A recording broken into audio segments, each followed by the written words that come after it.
Hello friend, स्वागत है आपका अपने चैनल आज क्लास में। आज के इस वीडियो में हिंदी का एक मॉडल पेपर सोल्व करेंगे। इस मॉडल पेपर में 60 ऑब्जेक्टिव प्रश्न रहेगा, जिसमें से आपको 50 बनाना रहेगा। और इस बार के फाइनल बोर्ड परीक्षा के पेपर में भी 60 ऑब्जेक्टिव प्रश्न रहेगा, जिसमें से आपको 50 बनाना रहेगा। तो इस मॉडल पेपर को आप लोग प्लीज़ शुरू से लेकर अंत तक सॉल्व कीजिएगा और लास्ट में हमें ज़रूर बताइएगा कि आपका 60 प्रश्नों में से कितना सही हुआ। और अभी तक आप चैनल को सब्सक्राइब नहीं किए हैं तो चैनल को सब्सक्राइब कर लीजिएगा। और अभी तक आप हमारे व्हाट्सएप ग्रुप में नहीं जुड़े हैं तो ये हमारा व्हाट्सएप नंबर है 87 89 30 73 04। इस पे आपको बोलना है कि सर हमें ग्रुप में जोड़ दीजिए, तो हम आपको ग्रुप में जोड़ देंगे। तो आइए शुरू करते हैं पहले नंबर प्रश्न से। तो पहला नंबर प्रश्न है कि भीमराव अंबेडकर की मृत्यु कब हुई। काफ़ी महत्वपूर्ण प्रश्न है। यहाँ पे आपको बताना है कि भीमराव अंबेडकर की मृत्यु कब हुई। तो 1956 ईस्वी में हुआ। यहाँ पे ए वाला ऑप्शन बिल्कुल ही सही हो जाएगा। और भीमराव अंबेडकर का जन्म किस राज्य में हुआ था, तो मध्य प्रदेश राज्य में हुआ था। तो इसे भी साथ में आपको याद रखना है। आइए देखते हैं अगला प्रश्न। दो नंबर प्रश्न है कि the caste in India their mechanism के लेखक हैं। यहाँ पे आपको बताना है कि the caste in India their mechanism के लेखक कौन हैं। तो डॉक्टर भीमराव अंबेडकर हैं। तो यहाँ पे सी वाला ऑप्शन बिल्कुल ही सही हो जाएगा। आइए देखते हैं अगला प्रश्न। 3 नंबर प्रश्न है कि नलिन बिलोचन शर्मा की कहानी है। यहाँ पे आपको बताना है कि इसमें से कौन नलिन बिलोचन शर्मा की कहानी है। तो 20 के दांत नलिन बिलोचन शर्मा की कहानी है। यहाँ पे सी वाला ऑप्शन बिल्कुल ही सही हो जाएगा। आइए देखते हैं अगला प्रश्न। 4 नंबर प्रश्न है कि सेन साहब किस कहानी के पात्र हैं। यहाँ पे आपको बताना है कि सेन साहब किस कहानी के पात्र हैं। तो जो सेन साहब हैं ये 20 के दांत कहानी के पात्र हैं। यहाँ पे सी वाला ऑप्शन बिल्कुल ही सही हो जाएगा। और सेन साहब के लड़के का नाम क्या था, तो कासू था। तो इसे भी साथ में आपको याद रखना है। आइए देखते हैं अगला प्रश्न। 5 नंबर प्रश्न है कि भारत से हम क्या सीखें किस साहित्य विधा में है। यहाँ पे आपको बताना है कि भारत से हम क्या सीखें क्या है। तो ये भाषण है, इसे आपको याद रखना है। यहाँ पे बी वाला ऑप्शन बिल्कुल ही सही हो जाएगा। आइए देखते हैं अगला प्रश्न।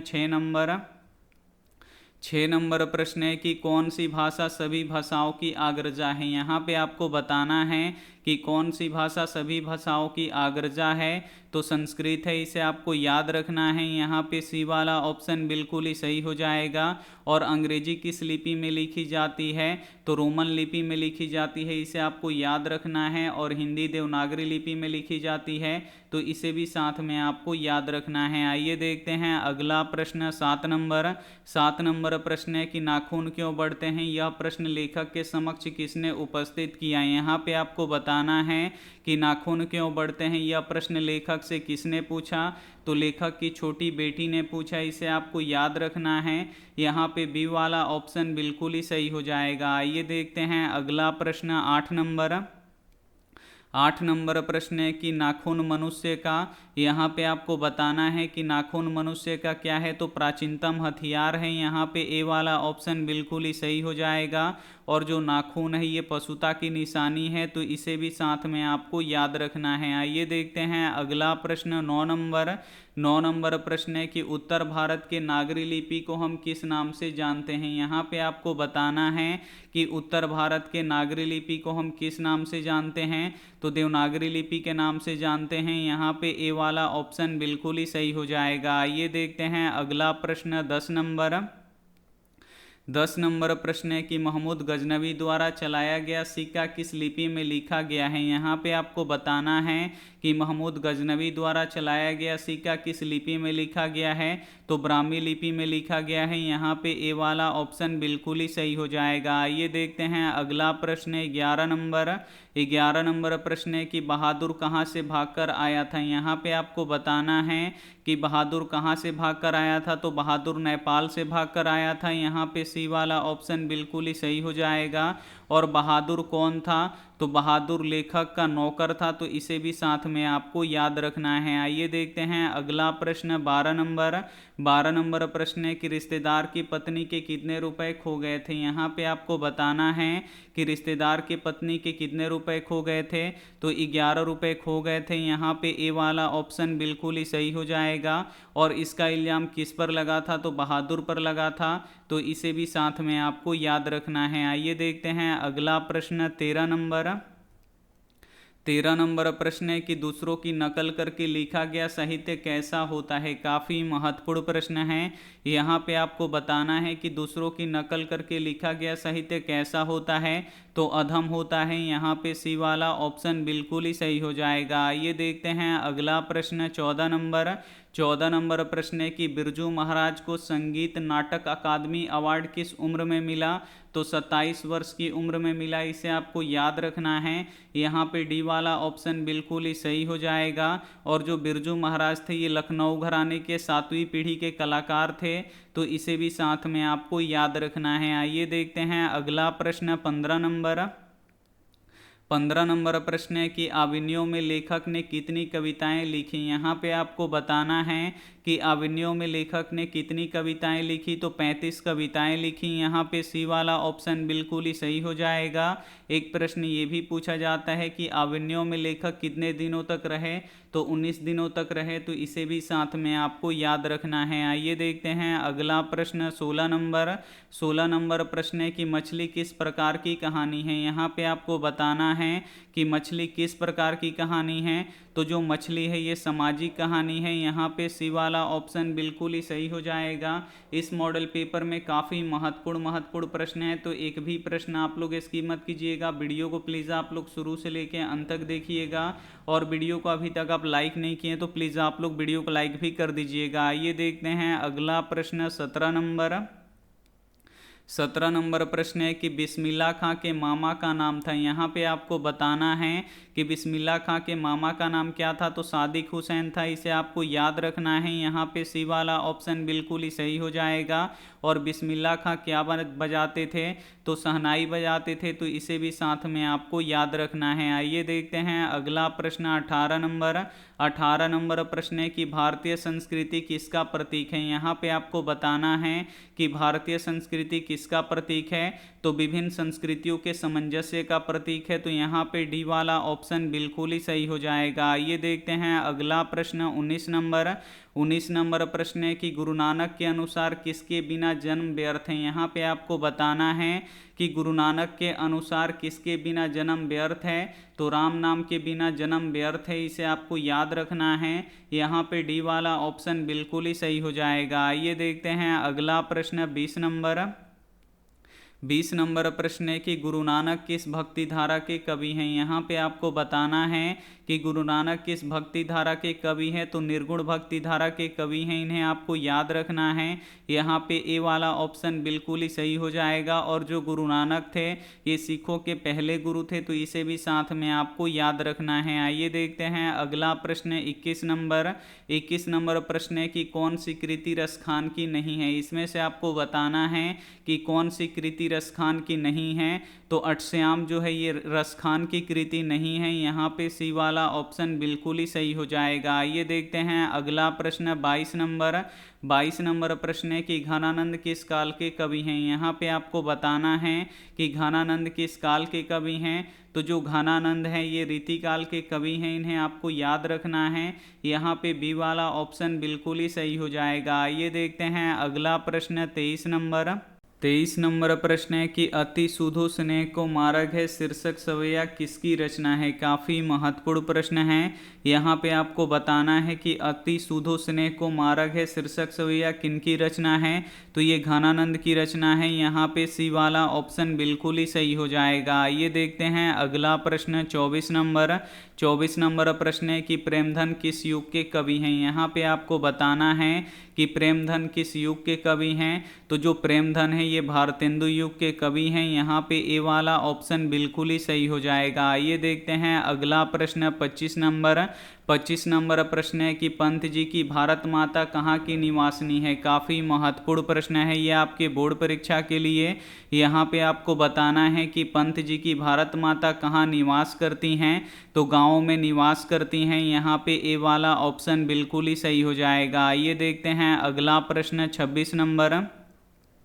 26 नंबर प्रश्न है कि दिनकर के काव्य का मूल स्वर क्या है। यहाँ पे आपको बताना है कि दिनकर के काव्य का मूल स्वर क्या है, तो ओज एवं राष्ट्रीय चेतना है। यहाँ पे ए वाला ऑप्शन बिल्कुल ही सही हो जाएगा। आइए देखते हैं अगला प्रश्न 27 नंबर प्रश्न है कि कौन सी कृति अज्ञेय की नहीं है। इसमें से आपको बताना है कि कौन सी कृति अज्ञेय की नहीं है, तो मिलन यामिनी नहीं है, तो यहाँ पे बी वाला ऑप्शन बिल्कुल ही सही हो जाएगा। एक प्रश्न ये भी पूछा जाता है कि हिरोशिमा कविता किसने लिखा है, तो अज्ञेय जी ने लिखा है, तो इसे भी साथ में आपको याद रखना है। आइए देखते हैं अगला प्रश्न 28 नंबर प्रश्न है कि शेखर एक जीवनी किस विधा की रचना है। यहाँ पे आपको बताना है कि शेखर एक जीवनी क्या है, तो ये एक उपन्यास है, इसे आपको याद रखना है। यहाँ पे ए वाला ऑप्शन बिल्कुल ही सही हो जाएगा। आइए देखते हैं अगला प्रश्न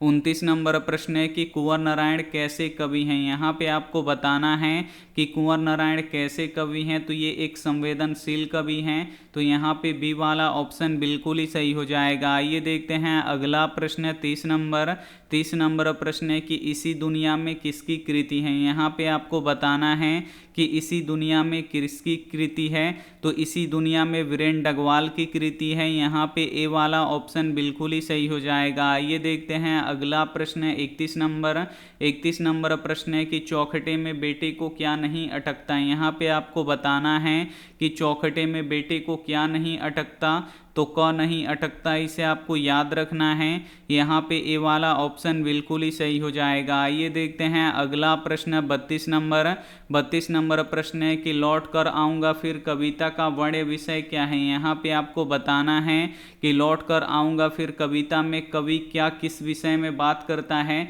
तो बंगाल की प्रकृति के विषय में बात करता है, तो यहाँ पे डी वाला ऑप्शन बिल्कुल ही सही हो जाएगा। और लौट कर आऊँगा फिर कविता किसने लिखा है, तो जीवानंद दास जी ने लिखा है, तो इसे भी साथ में आपको याद रखना है। आइए देखते हैं अगला प्रश्न 33 नंबर प्रश्न है कि जीवानंद दास किस भाषा के कवि हैं। यहाँ पे आपको बताना है कि जीवानंद दास किस भाषा के कवि हैं, तो ये बंगला भाषा के कवि हैं। यहाँ पे बी वाला ऑप्शन बिल्कुल ही सही हो जाएगा। आइए देखते हैं अगला प्रश्न 34 नंबर प्रश्न है कि रेनर मारिया रिल्के की काव्य शैली कैसी है। यहाँ पे आपको बताना है कि रेनर मारिया रिल्के की काव्य शैली कैसी है, तो गीतात्मक है, इसे आपको याद रखना है। यहाँ पे ए वाला ऑप्शन बिल्कुल ही सही हो जाएगा। आइए देखते हैं अगला प्रश्न 35 नंबर प्रश्न है कि दिनकर को ज्ञानपीठ पुरस्कार किस रचना पर प्राप्त हुआ। काफ़ी महत्वपूर्ण प्रश्न है और ये प्रश्न बोर्ड परीक्षा में बहुत बार पूछा गया है, इसे आपको याद रखना है। यहाँ पे आपको बताना है कि दिनकर को ज्ञानपीठ पुरस्कार किस रचना पर प्राप्त हुआ, तो उर्वशी पर प्राप्त हुआ, इसे आपको याद रखना है। यहाँ पे ए वाला ऑप्शन बिल्कुल ही सही हो जाएगा। आइए देखते हैं अगला प्रश्न 36 नंबर प्रश्न है कि जनतंत्र का जन्म शीर्षक कविता में दूधमुही शब्द का प्रयोग किसके लिए किया गया है। यहाँ पे आपको बताना है कि जनतंत्र का जन्म शीर्षक कविता में दूधमुही शब्द का प्रयोग किसके लिए किया गया है, तो जनता के लिए किया गया है। यहाँ पे डी वाला ऑप्शन बिल्कुल ही सही हो जाएगा। आइए देखते हैं अगला प्रश्न 37 नंबर प्रश्न है कि मंगमा क्या काम करती थी। यहाँ पे आपको बताना है कि मंगमा क्या काम करती थी, तो जो मंगमा थी ये दही बेचती थी, इसे आपको याद रखना है। यहाँ पे सी वाला ऑप्शन बिल्कुल ही सही हो जाएगा। आइए देखते हैं अगला प्रश्न 38 38 नंबर प्रश्न है कि मंगमा थी, यहाँ पे आपको बताना है कि मंगमा कैसी थी। तो जो मंगमा थी ये अंधविश्वासी थी, इसे आपको याद रखना है। यहाँ पे बी वाला ऑप्शन बिल्कुल ही सही हो जाएगा। आइए देखते हैं अगला प्रश्न 39 नंबर प्रश्न है कि सतकौड़ी होता किस भाषा के साहित्यकार हैं। यहाँ पे आपको बताना है कि सतकौड़ी होता किस भाषा के साहित्यकार हैं। तो उड़िया भाषा के साहित्यकार हैं। यहाँ पे सी वाला ऑप्शन बिल्कुल ही सही हो जाएगा। आइए देखते हैं अगला प्रश्न 40 नंबर प्रश्न है कि ज्योतिषी ने मंगू के बारे में क्या कहा था। यहाँ पे आपको बताना है कि ज्योतिषी ने मंगू के बारे में क्या कहा था। तो आने वाले अगहन में मंगू अच्छी हो जाएगी, ये कहा था। तो यहाँ पे ए वाला ऑप्शन बिल्कुल ही सही हो जाएगा। आइए देखते हैं अगला प्रश्न 41 नंबर प्रश्न है कि पहले दिन पपाती को क्या था। यहाँ पे आपको बताना है कि पहले दिन पपाती को क्या हुआ था। तो बुखार हुआ था, इसे आपको याद रखना है। यहाँ पे सी वाला ऑप्शन बिल्कुल ही सही हो जाएगा। आइए देखते हैं अगला प्रश्न 42 नंबर प्रश्न है कि धरती कब तक घूमेगी की नायिका कौन है। यहाँ पे आपको बताना है कि धरती कब तक घूमेगी की नायिका कौन है। तो सीता है, इसे आपको याद रखना है। यहाँ पे बी वाला ऑप्शन बिल्कुल ही सही हो जाएगा। आइए देखते हैं अगला प्रश्न 43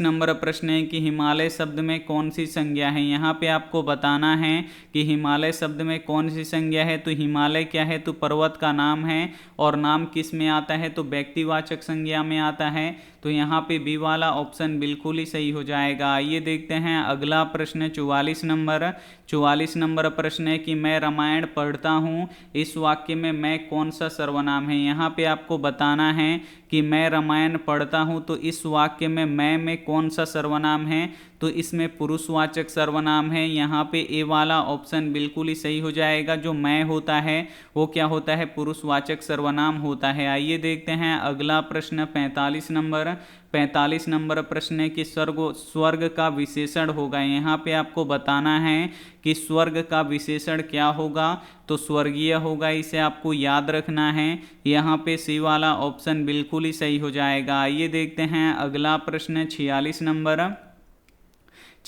नंबर प्रश्न है कि राम ने रावण को मारा, इस वाक्य में कौन दो कारक चिन्ह है। यहाँ पे आपको बताना है कि राम ने रावण को मारा, इस वाक्य में दो कारक चिन्ह कौन कौन से हैं। तो यहाँ पे देखिए दो जो कारक चिन्ह है ये ने और को है। तो यहाँ पे देखिए कर्ता ने होता है और कर्म को होता है। तो यहाँ पे देखिए राम ने रावण को मारा, इस वाक्य में दो कारक चिन्ह कौन है, तो कर्ता है और कर्म है। तो यहाँ पे ए वाला ऑप्शन बिल्कुल ही सही हो जाएगा। आइए देखते हैं अगला प्रश्न 47 नंबर प्रश्न है कि वर्तमान काल के कितने भेद होते हैं। यहाँ पे आपको बताना है कि वर्तमान काल के कितने भेद होते हैं। तो वर्तमान काल के 5 भेद होते हैं। यहाँ पे सी वाला ऑप्शन बिल्कुल ही सही हो जाएगा। आइए देखते हैं अगला प्रश्न 48 नंबर प्रश्न है कि व्युत्पत्ति का संधि विच्छेद होगा। यहाँ पे आपको बताना है कि व्युत्पत्ति का संधि विच्छेद क्या होता है। तो वी जोड़ उत्पत्ति होता है, इसे आपको याद रखना है।